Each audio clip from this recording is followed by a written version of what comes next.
If I were an inch taller, I wouldn't be in this situation. But I'm not. So here I am.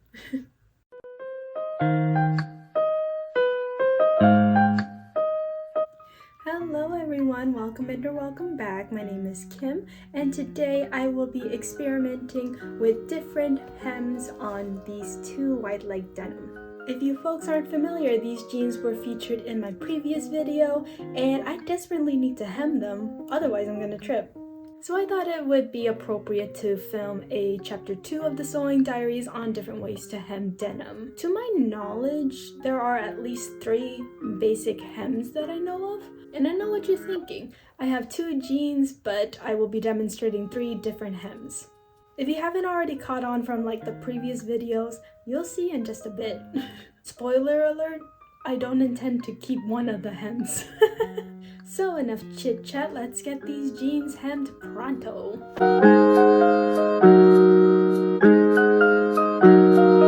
There are 3 basic methods of hemming jeans that I'm familiar with. One is the raw hem, one is the folded hem, and the other is the hemming while keeping the original hem. The first 2 are super simple and are usually my go-to methods for hemming basically any bottoms, not just denim. But I've never even attempted the 3rd one before, so it's definitely going to be something shortly. Raw hems are pretty self-explanatory. I simply mark how much I needed to cut. For now, I am measuring approximately 1.5 inches above the original hem, and all I have to do now is just cut it.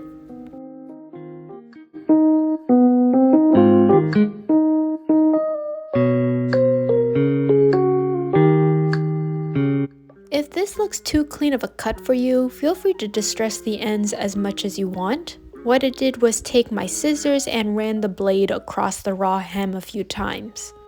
I certainly don't want to go too heavy-handed with this, because as I mentioned earlier, I don't intend to keep this hem. I just want to do enough to see the white threads popping out like so.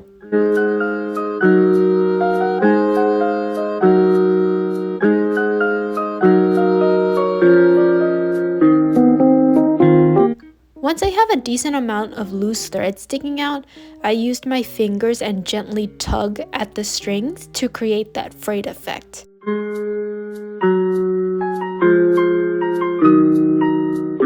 And once I followed the same steps on the opposite leg, I simply chucked the jeans in the wash. Luckily, today is Thursday, in which Thursdays are my laundry days, so very convenient. And that's all there is to it. No sewing machine necessary, just cut and rough them up a bit to create that perfectly imperfect, relaxed, lived-in look.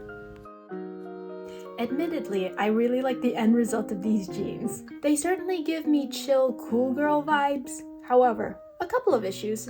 1, I am most certainly not a chill, cool girl. Therefore, it is not my style. Now, this is not to say I don't own similar styles, because I do, which brings me to number 2. I own similar styles. I have distressed jeans, I have jeans with frayed hems, and I have jeans with holes.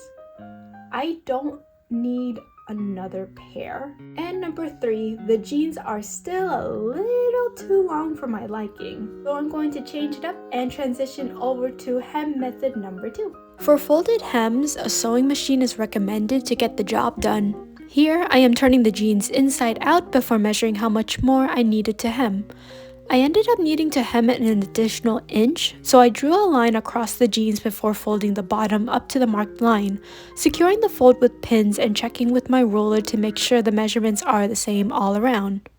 Once I have my pins in place, I'm bringing the jeans to my trusty, not so dusty sewing machine and getting ready to sew. Luckily, the jeans I am altering use black thread, so I'm switching out my previous one to black and use a straight stitch to finish the ends.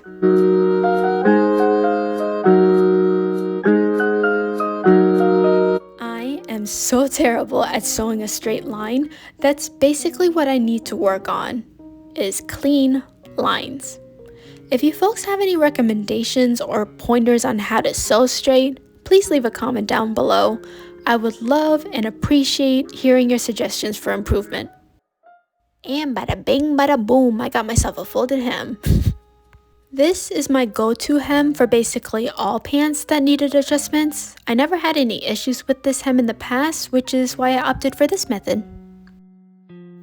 So I'll be moving on to the last hemming method.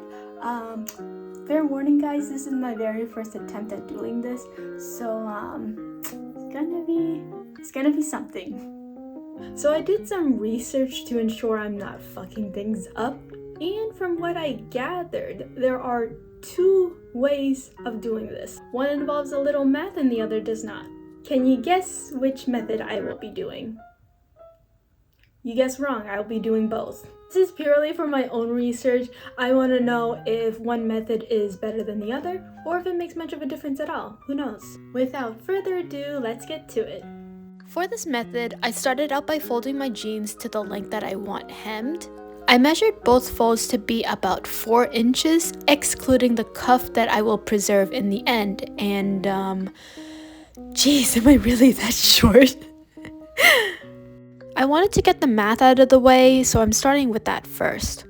Fortunately, the only math involved in this version is to simply divide the measurements in half and fold it at the new measurements. I used my chalk to draw my mark, but near the end of filming I realized that step wasn't really necessary. Just as long as the new fold measures to 2 inches, I would have been fine without the chalk. But you know, that's okay. Next, I secured the bottom with pins while double checking my measurements are the same all around the fold. I wanted to switch and test the other method just so that I can sew both bottoms at the same time. Instead of using any division, I used my chalk to mark where I folded at the bottom. I made the line so it's easier for me to find it on the other side and lowered the fold until the cuff reaches the pin sticking out. I measured the new fold and... Okay, this does not make much of a difference. The difference is by a quarter. By a quarter? So, yeah. God damn it, I did the math for nothing. I don't like the fact that it's not a whole number, so I'm gonna go ahead and just do it so that this goes exactly to 2 inches. So while I'm adjusting the fold and pinning, I just want to kind of kick myself. Because it would have been super helpful had I ironed the bottoms to cut down the amount of time consumed just getting the adjustments right and symmetrical to the other side, like what I'm literally doing right now. Because that side that I'm working on was not even or symmetrical, so I had to start all over and spend a good 10 minutes with this stupid thing. Jesus. Okay, it's time to sew. I'm gonna go ahead and sew like a straight stitch right over here, really close to this hem. I'll go ahead and add a line for you guys to better understand. So as I explained earlier, I'm simply using a straight stitch and sew really close to the original hem, occasionally going slow on the sewing machine near the thicker parts of the jeans. Once I finish sewing, I am left with this excess fabric that looks really weird. So I'm trimming off that piece, making sure I leave about ½ inch of seam allowance. I am now left with this raw hem, which is even worse, so back to the sewing machine I go. Almost done.